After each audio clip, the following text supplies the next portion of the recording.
Abiso para sa mga motorista, nagsimula na ngayong Martes ang implementasyon ng magkahalong paggalaw sa presyo ng mga produktong petrolyo sa bansa. Kung magkano yan, alamin sa report ni Dan Dohilio. Magkahalong paggalaw ang pinatupad ng malalaking kumpanya ng langis para sa presyo ng produktong petrolyo ngayong araw ng Martes. Tumaas ng 0.60 pesos kada litro ang presyo ng gasolina. Kasabay nito, bumaba naman ng 0.80 ang presyo ng diesel at 0.90 naman ang rollback sa kerosene. Dahil sa price adjustment, ramdam na agad ito ng mga motorista at mga tsuper na mamasada ng sasakyan. Ayon kila Tatay Noli Sarmiento at Tatay Jerome Almorte, parehong tricycle driver. Mas mababa ang kanilang kinikita ngayong mataas ang presyo ng petrolyo. Nag-apekto sa akin kasi yung dati yung mababa, medyo malaki ang kita namin.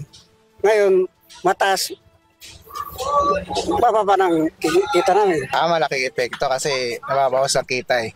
Bawas palaki, laki na ng wala na. Sa kabila ng bawas presyo, ramdam pa rin ng maraming Pilipino ang bigat ng pabago-bagong presyo ng langis.